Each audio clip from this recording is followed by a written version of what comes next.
Good morning, Alex. You look a bit worried today. Is everything okay? Good morning, Mr. Carter. Actually, no. I've been meaning to talk to you. I'm feeling very frustrated with my English. I study almost every day. I watch videos, I read articles, I do exercises online, and I even try to speak with myself sometimes. But it feels like I'm not improving. I still struggle with speaking fluently. I still feel nervous and I forget words all the time. I just don't understand what I'm doing wrong. Thank you for being honest, Alex. It's a good thing that you came to talk about it. Many students feel the same way, but they don't ask for help. So let's figure this out together. First, tell me more about how you study. What does a normal day of learning English look like for you? Well, usually I wake up and I listen to an English podcast for maybe 20 minutes while I eat breakfast. Then I go to work, and in the evening, I watch a video on YouTube, like grammar or vocabulary lessons. Sometimes I read news articles in English. I also use apps like Duolingo. I try to do something in English every day. I really do. But when I have to speak, my mind goes blank. And when people talk fast, I don't understand anything. I feel like I'm wasting my time. Hmm, that's very helpful. You are doing many good things, Alex. Listening to English every day, reading, watching lessons.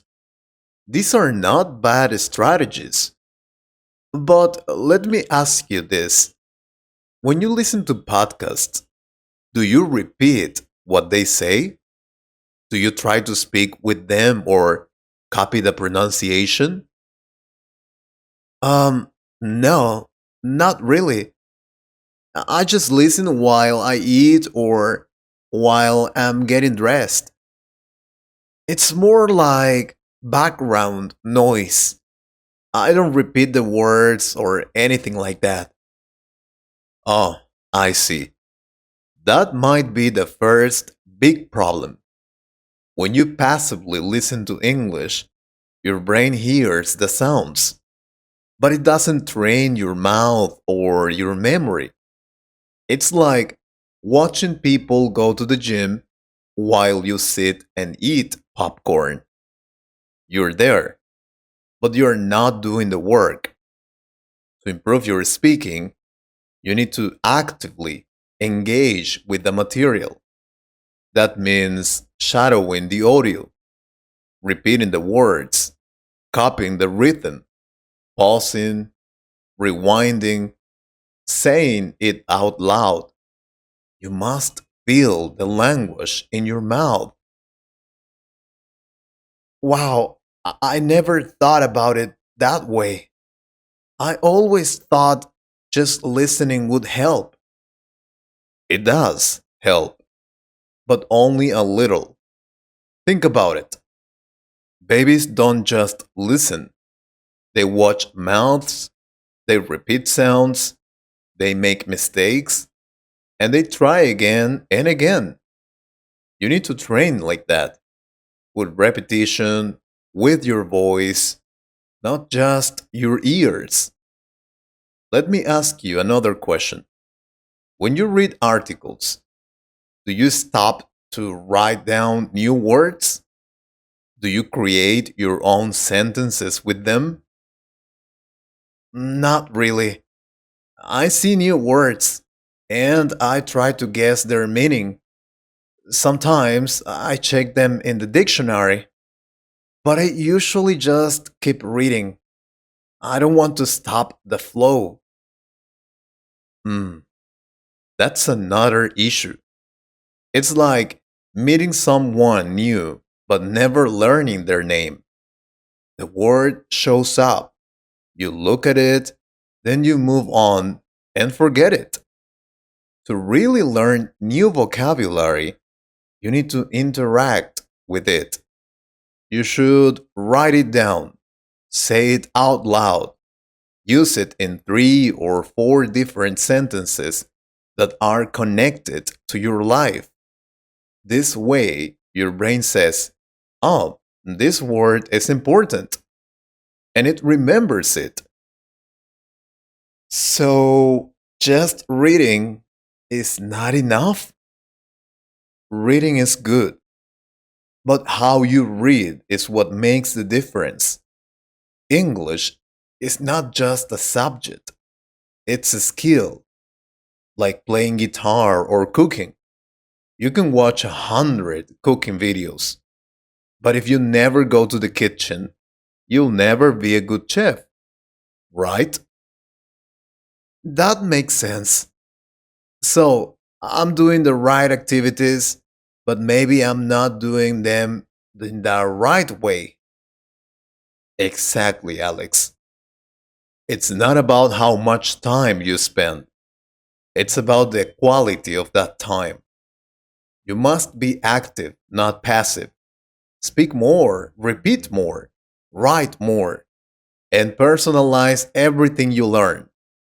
Even 5 minutes of focused shadowing or speaking is better than 30 minutes of passive listening.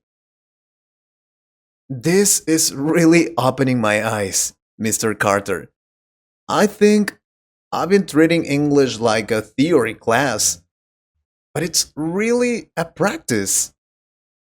Yes, that's the perfect way to say it. English is not something you memorize, it's something you live. You need to build habits that make English part of your body, your thinking, your speaking, and don't be afraid to make mistakes. That's how you grow. Thank you so much. I already feel a little better. I think I just needed someone to guide me. I'm ready to change how I learn. And another trick, after a few days, go back and try to remember those new words you learned. Test yourself, quiz yourself. If you forget them, it's okay. Just repeat the process. Memory is a muscle. You have to use it. And what about grammar? I feel like grammar is so boring. I learned it, but then I forget it when I speak. That's because grammar rules are only useful if you practice them in real situations. Don't just study rules, use them. For example, if you're learning the present perfect tense, don't just do exercises.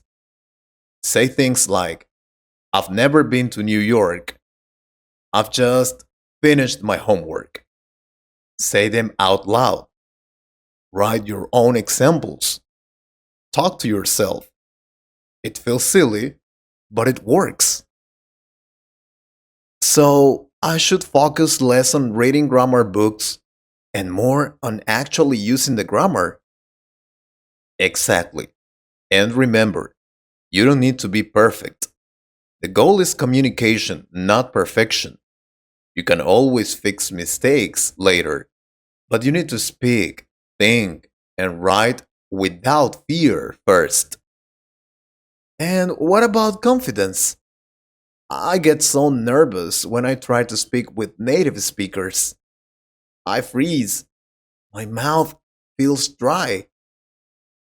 That's normal, Alex. You're not alone. Many people feel that way. But confidence is not a gift, it's a result. The more you practice out loud, the more confident you become. That's why speaking, even to yourself, is powerful. Also, record yourself.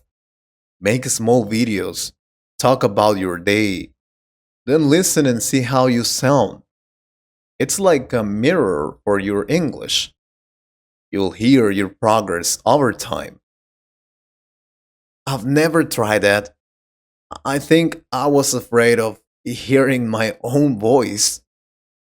Don't be. At first, everyone hates their voice. But soon, you'll start to hear real improvement. And that's the best motivation. You'll say, wow, that sounds like a real English speaker. I'm really inspired now, Mr. Carter. I feel like I finally understand what I was doing wrong. That's what I want to hear. Just remember, learning English is not a sprint, it's a journey. The key is not to give up. Make small changes. Practice with purpose. Be patient with yourself.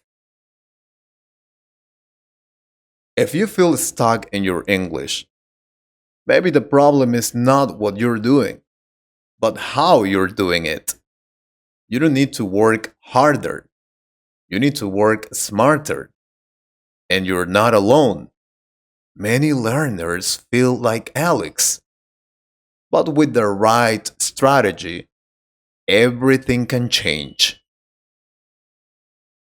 If you could improve your English a little more, please subscribe to the channel and share this video with a friend. Thank you very much for your support.